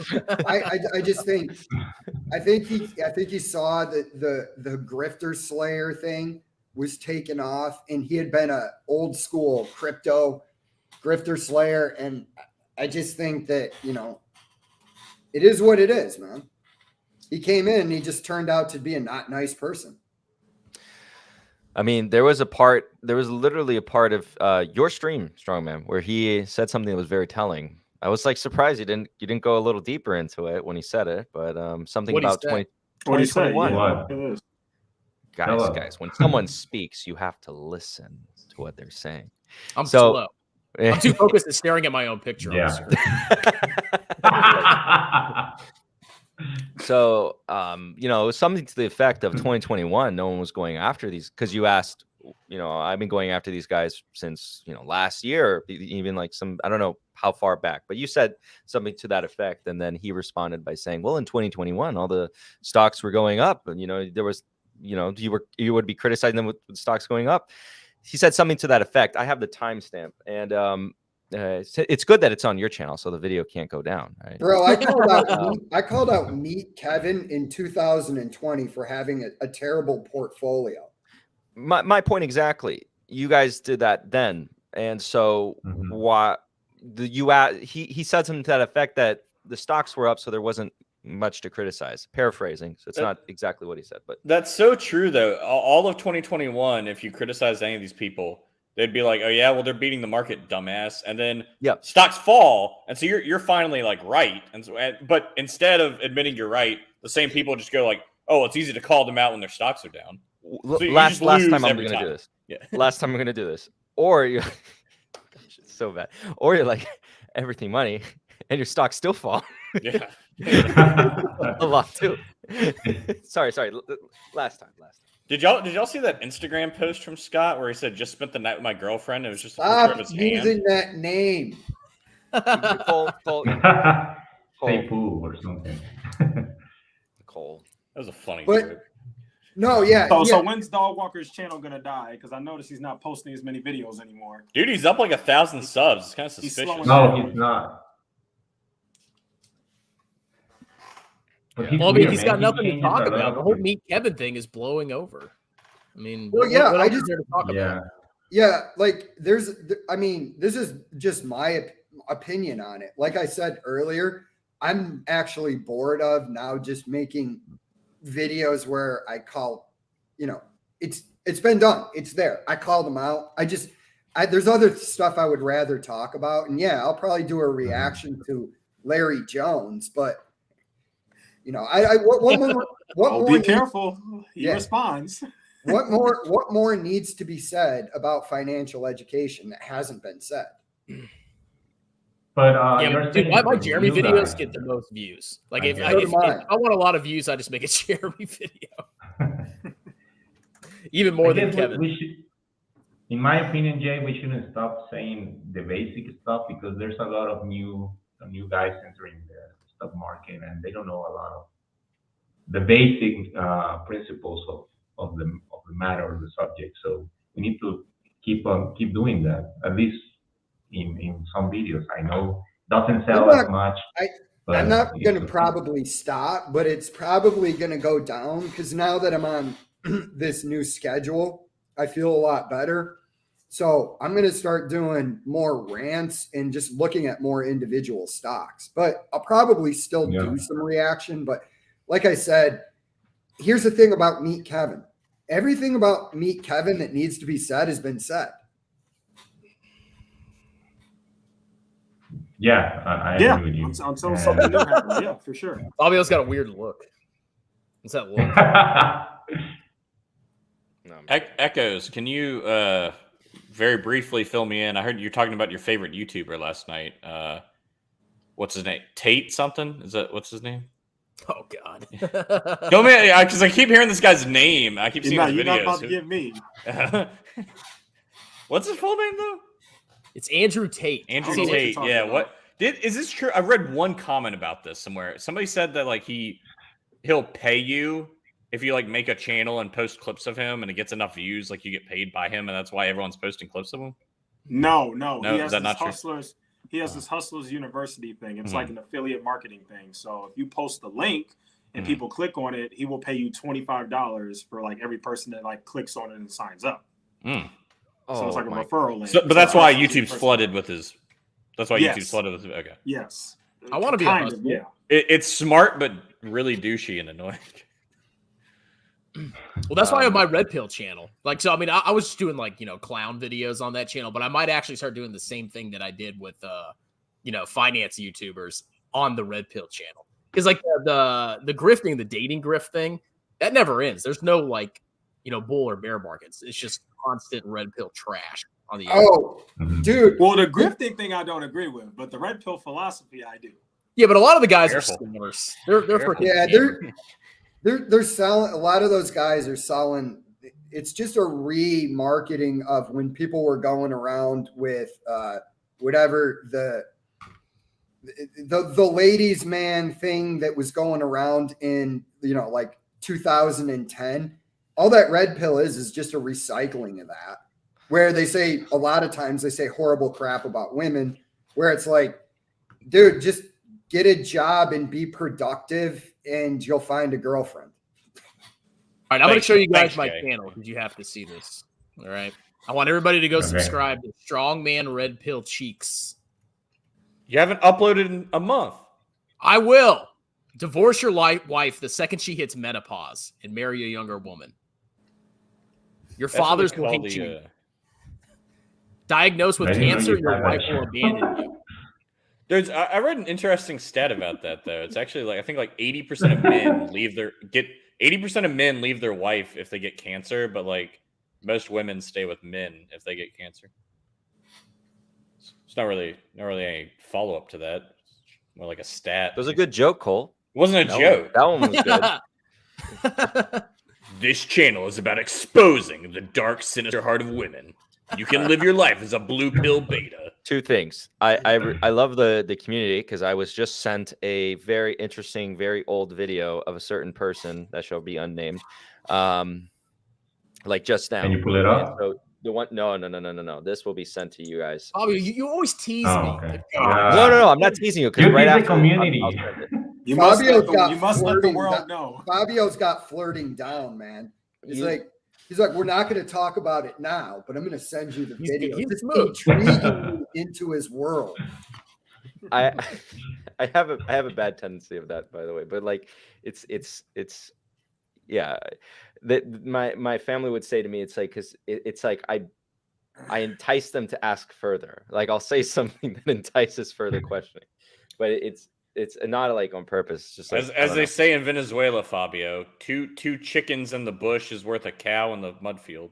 Something. Yeah, that's silly. So I'll send this to you guys afterwards. But anyways, and you guys can make content on this because this is hilarious. Anyways, what was the second part? Oh yeah, the second part was a question because we haven't even addressed this. Did anyone buy anything this week, or sell anything, or do anything? I sold Intel at a $25 loss. Oh yeah. How much did I lose? I sold Facebook. Bought 10 I No, think about Facebook- selling. Don't remember how much I Facebook. lost, but I did. I don't know what lose you're talking much. about. There's no such thing as a company called Facebook anymore. Facebook yeah. is the best Yeah. company on the stock market right now, guys. Yeah, Yeah, I don't I buy got anything, more I of just sold. Facebook actually, and I'm thinking of selling Intel. So I would. I don't have a Yeah, a very I good- had reservations. I don't know what made me put my $300 gamble into that. Who gave you reservations, Jay? The Native Americans. You did. And I didn't listen. Here's an interesting. I think a lot of you know. guys are going to buy up Meta after this one. Did you guys know if Meta started trading at the same PE as Tesla, it would be $1,200 a share? So you don't sit on the sidelines and miss out. I only sold contracts God. this week, so that's all I did. Oh yeah, Sold contracts. Fabio's selling some covered calls on some stocks. I think. Yeah. What do you cover, Colin? What do you have 100 shares of? VT. I sold 52 contracts of AGRD. The hell is AGRD? Oh yeah, no, The you mean company you I don't have. know about? Yeah, have you done a video on this? I have. stock? I haven't done a video on this trade yet because I haven't had time. I've actually repeated this trade before. I do have a video, an older video, the doing this exact Arab same thing. Insurance Group? No, AJRD. Oh, AJ. AJRD. Okay. AJ, okay. Yeah, I know Aerojet Rocketdyne Holdings Incorporated. You've heard of them? Yeah. Market cap somewhere around 3.52 billion or something, if I'm Yeah. remembering right. Trying to pump it up right now. No, I'm kidding. I'm trying not to pump it up because I don't want to. my shares to get Oh, yeah. called. Is it a low market cap company? No, it's 3 billion. You're not going to move it by talking about it. But they were the one that had the failed acquisition with Lockheed Martin. Okay. Isn't their The name government's like, insanely you- similar to the Wolf of Wall Street company? Isn't that like Aerodyne? Yeah, I was thinking the same thing. Aerotine or something. Aerotine. Yeah, I've been cold calling people about that stock. Yeah. I just put random numbers in my cell phone and I'm like, hey man, you want to be rich? Like, yeah, buy Aerotine. Yeah. Speaking it of Wolf of hang Wall up. Street, Leonardo DiCaprio is the ultimate red pill. It just dumps every girl at 25 once they become a low value female or whatever. Echoes, I don't know the terminology you use. You know, one thing I don't agree with Not the that. whole red pill thing. Like, oh, men only want 22-year-old girls. The older I get, the less I want to associate myself with a freaking 22-year-old girl. I'm sorry. I Bro, can't. I don't have the time or I'm the gonna say energy this to to do that. I'm gonna it. say this because I think it gets taken out of context a little bit. Yeah, you're right. I feel the same way you do. But I wouldn't say 22, but I think on average, most older men, at least older men of status and different things like that, they do want a younger woman. That's what I mostly notice. Yeah, Oh, no, yeah, I agree younger, with you, relatively younger, though. but it Like, just becomes where is it ridiculous? You know, it's one thing if you're in your mid 40s and you're dating a woman who's, I don't know, 37, 38 versus a woman who's 25. When I see that you're like, you're in your mid 40s dating a 25-year-old, I just go, oh, okay. Like, what kind of conversations are you guys actually having? Yeah, They're not trying to have conversations. Now, I know that, but I'm saying there's only so much of that you can do. They're not having conversations, but she's using her lips. Yeah, I mean, this is go ahead. This is my opinion as a guy in his 40s. I look at a 21, 22-year-old girl, I go, oh, she's beautiful, whatever. When I actually sit down and talk, and I'm friendly, of course, I go, oh, okay, I have nothing in common with this person. Just two completely different times in our lives. So that's my opinion on it. Like, I'm 44. I wouldn't date a girl under 35, probably. Yeah, I was talking to this hot college girl, and she just kept going like, "Oh, let's go drink oat milk and eat frozen vegan food." And I was like, "God, this generation sucks." Cole, what are you, like, 25? 26. Oh, excuse me. I'm 25. Yeah. Oh, yeah. Just got silent. That's the end of it. Thanks for joining the stream, guys. We'll be here next Saturday. We're gonna close this down. So Fabio's the youngest here, it looks like. Yes. Mhm. Yeah. Why do I think one day Cole is going to get all of us canceled? No, he very much will be. Which Cole, I'll tell you right here on this stream. If you ever come on my stream, you have to control yourself. Dude, I picture myself getting into some sort of Alex Jones style, Sandy Hook lawsuit because of Cole. Yeah, no. He And said something like, I'm sitting there in the witness box, like it was a joke, man. Dude, the internet is not going to cancel a gay guy. I am fine. my audience was not like they did not like when you made certain jokes. They do not like it. Dude, I went on Fabio's live stream. It was just me and him, and every single comment was like, that fat guy sucks. No. Yeah. Well, okay, Cole. Listen to this. From their perspective, they didn't say exactly that, but they said something like along the lines of that. But he started making jokes about Jeremy's wife. There were multiple comments saying like that joke about Jeremy's wife was inappropriate. Nobody had a timestamp. I don't think that joke even existed. No, it was there. I remember it. I think I'm getting gaslit. It was there. It's okay, Cole. Fabio has dirt on me too. It's okay. I technically do, but so I expect when you're huge, Echoes, a $2,000 check per month. Yes, sir. You'll get all my YouTube ads. Fabio, fill us in. What was the chat wants to know? What was the Jeremy's wife joke? Since you apparently remember it. I'll actually, you know what? Because I privated that video because it was not good. So I'll go check it out. Notice he privated it. He didn't delete it. He privated it. So Fabio needs to bring it back up. Fabio, was it on the level of the video I had to private? Because you two thought that you were off air. I privated 2 videos when 2 live streams. I have 3 live streams privated. 2 of them Cole were in, and then one of them Cole was also in. But the reason why that one's privated is different.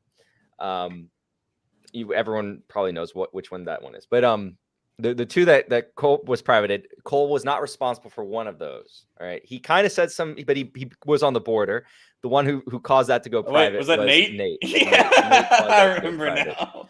Because he said something way on the edge, and I was like, dude, oh. I had to private a video with Nate on it too, I had to tell him afterwards. I'm like, listen, dude, like what I had to tell him was, listen, dude, this is not outside the comedy club after we come off stage where we just say wildly ridiculous stuff just to make people laugh. Me and Nate should just stream together, just us two.